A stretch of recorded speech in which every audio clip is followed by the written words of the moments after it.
Det här inslaget presenteras i samarbete med Facebox, en svensk laddbox med automatisk lastbalansering och minimalistisk design. Macrent, din fullserviceleverantör med Sveriges största Apple-lager. Samt Kempower, tillförlitliga och lättanvända snabbladdare för elbil, lastbil och båt. Hej och hjärtligt välkomna, Peter Esse heter jag. Idag ska vi prata om Volvo EX90.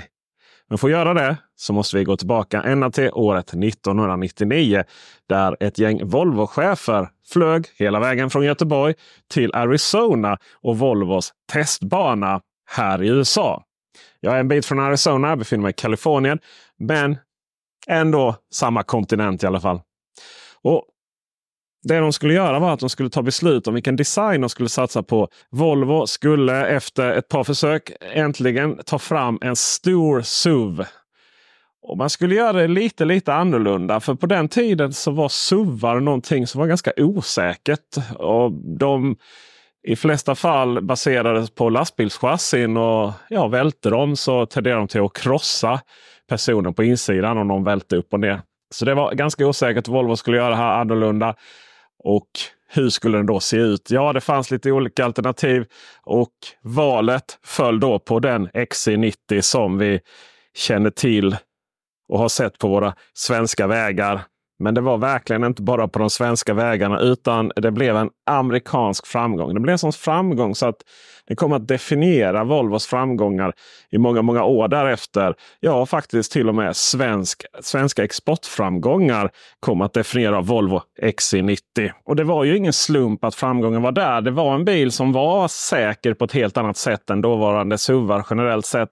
Dels skulle inte XC90 överhuvudtaget rulla runt om det hände någon smärre olycka. Men skulle det verkligen vara framme att den gjorde det så var den ändå förstärkt på ett sådant sätt så att föraren skulle klara sig. För svensk del så handlade det också om att presentera någonting. Vi hade ju Land Rover inom Ford-koncernen som ju verkligen var en skogsmullebil. Men EX90 handlade ju mer om att den skulle kanske se ut som en... Men för att citera ett gammalt Volvo-citat att den skulle ta oss till fjällen, inte att vi skulle köra i fjällen. Och sen var det ju det här att den var 7-sitsig och därmed så blev det också en familjefavorit. Det pratade ju om att kvinnliga demografin i USA tyckte att EX90 var väldigt trevlig. Och det kan man ju förstå. En stor och säker bil där som säkert betydligt roligare och stå ut mer än en minibuss. Men som ändå hade 7 säten. Motoralternativen var på en 2,5 liters motor med 210 hästkrafter.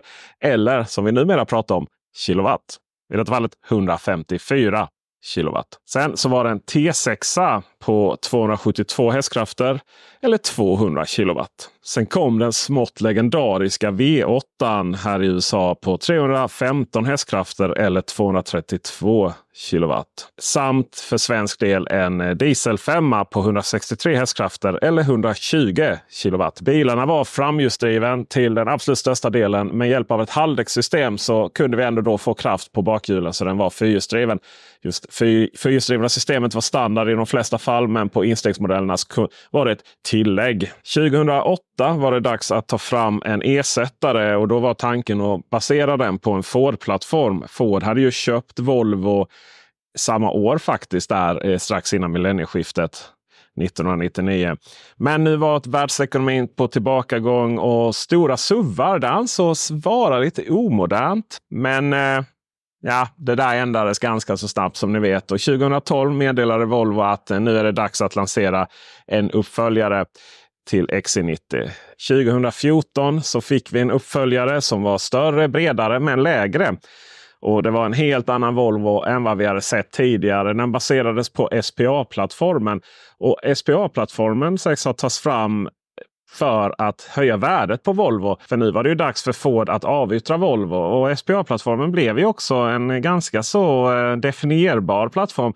Där Volvo visar ett helt nytt Volvo.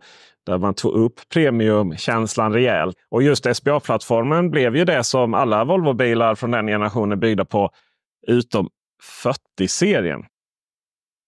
40-serien är CMA-plattformen som började tas fram ihop efter att Geely sen hade köpt Volvo. Det som var så otroligt häftigt med nya XC90 det var ju att den kom ju som en T8 plug-in hybrid. Känslan av att köra denna stora bil helt tyst på gatorna, där förstod ju jag att det fanns någonting med elektrifiering. Nu räckte inte strömmen i batteriet till mycket mer än att ta sig ut ifrån stan, men wow, vilken känsla. Där förstod jag att någonting är på väg att hända. Det var också en mycket motorstark bil. Det var 300 kilowatt eller strax över 400 hästkrafter. Det var roligt att köra den bilen på ett helt annat sätt än vad vi fått prova andra Volvo-bilar. Till det så släpptes en rad 4-cylindriga bensinmotorer och dieselvarianter. Men inga 5-cylindriga. Tiderna hade ju förändrats. Och nu är det återigen dags för tiderna att förändras. För här har vi Volvo EX90, den helt elektrifierade uppföljaren till XC90 som nu har börjat säljas och levereras inom kort. EX90 bakom mig, den har för övrigt färgen Marlboro Red. Den färgen fanns inte vid lanseringen. Ni kan inte köpa den utan den kom i nästa årsmodell 2025. Ingen av några årsmodeller har ju levererats ännu, men nu är det på G. Vi ser ju de här. Och ja, jag har kört runt exempelvis i Vapor Grey. Och även Sand Dune, Silver Dawn eller Crystal White Pearl till och med. Onyx Black, Platinum Grey och slutligen Denim Blue. Det är ingen gul variant så som på EX30. Men den röda är väl det som står ut mest. Sorry. Vi väljer mellan en väldigt ljus träpanel, mörk eller en brun som dessutom lyser upp lite snyggt. Den där fårullen där. Mycket trevligt. I övrigt är det veganläder. Plast även kallat. Här har vi den. Veganlädret. Lite brunaktig med den bruna panelen. Stor skärm. Personligen så gillar jag den här panelen bäst. Medans här ser vi hur ull ser ut i praktiken i bilen. Så den ljusa panelen. Redan förra generationen XC90 hade en stor skärm och ganska så få knappar. Men nu är det ännu större skärm och virtuella knappar nästan hela vägen. Vi har volymkontroll och byta låt. Där. Bra skärm. Det är ergonomiskt bra med stående. Vi får all information så utan att behöva bredda synfältet. Vi har ganska så snabb skärm. Faktiskt inga konstigheter med den alls. Volvo har en bra integration ihop med Google. Så det är Google-system, det är Google App Store. Ditt Google-konto funkar. Och Google Maps har också det bästa sättet att hitta laddstationen när vi är ute och kör. Men visst känner vi igen att det är en Volvo. Och visst känner vi igen att det är en XC90. När den presenterades så trodde vi, det läckte ut lite skisser innan. Då trodde vi att det inte var sant för att den skulle vara så lik XC90. Det trodde nog inte någon av oss. Jag tror att med designen så lyckas de nu få ihop både de som är lite konservativa designen. De vill verkligen ha sin XC90 men EX90 då i modernt format. Men den är också tillräckligt modern för att locka nya kunder. 310 liter om vi har alla sätena. Medan det är 655 om vi fäller bakre sätet. Exakt hur det ser ut där inne, det får ni se i min kommande recension. Så snygg bak. Så himla snygg. 5 meter lång är den för övrigt, nästan exakt. Någon centimeter över. Fronten är ju också det här att ja, vi känner igen Volvon. Men ändå ett helt stycke. Tidigare av traditionen har de ju bara satt igen grillen då. För att i 40-serien så har de ju haft. Det var ju en bil som aldrig skulle vara ren el. Så de löste det genom att bara sätta igen grillen. Samma sätt som man gjorde med Polestar 2 sen. Vi pratade om säkerhetssystem tidigare. XC90 hade unika säkerhetssystem för sin tid som räddade liv. Nu är tanken att LiDAR där uppe ska vara unik för EX90. LiDAR finns det exempelvis på bilar i Kina. Men när de exporterar till Europa så tenderas de att ta bort för de används inte. Men Volvo har det som standard. Vi kan kolla på syskonbilen Polestar 3 som är baserad på samma plattform. Där kan det gå att köpa till LiDAR men det är inte standard. Utan den har vi där. Och vad är syftet med LiDAR? Jo, säkerhetssystem i en modern bil idag är den gamla heliga radarn som gjort att vi kan ha adaptiv farthållare. Vi har kameror lite precis överallt på bilen. Och kamerorna har mer, den kan faktiskt se vad det är den tittar på, vad det är, inte bara att det är något solidt objekt som är i vägen. Kameror är inte jättebra i mörker bland annat, och i andra scenarier där det är lite svårt att se. Det är väldigt visuellt. LiDAR, den skickar ut ljus som sen studsar och går tillbaka. Vi ser det där hur det ser ut. Då har vi bilen en väldigt god syn framåt på ett sätt som inte andra bilar har. LiDAR kommer inte användas från början, utan den används för att samla in information. Så att när du köper en EX90 från början, då kommer du vara insamlad av data mer än att du kan använda den här LiDAR. Men den kommer ju att komma funktioner till den framöver. Till exempelvis undanmanöver för cyklar och sånt som kan vara lite svårt att känna igen för kamerorna och radarn. Men det kommer då till kraften. Hur kraftfull är EX90, den nya elbilen, jämfört med de gamla kraftfulla fossilmotorerna?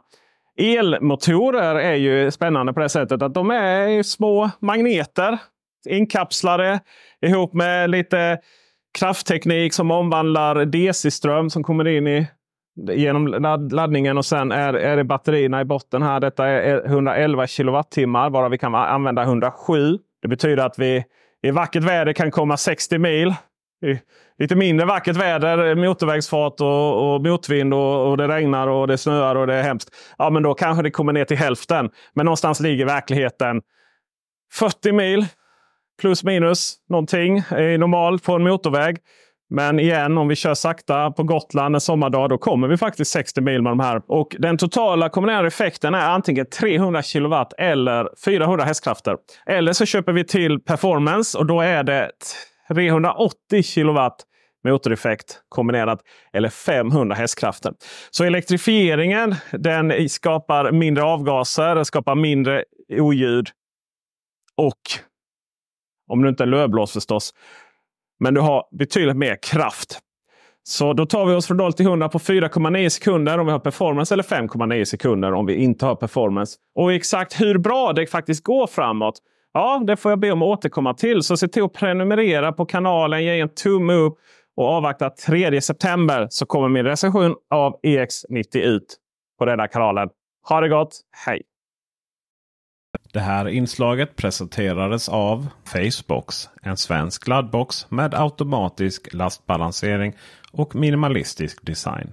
Macrent, din fullserviceleverantör med Sveriges största Apple-lager. Samt Kempower, tillförlitliga och lättanvända snabbladdare för elbil, lastbil och båt.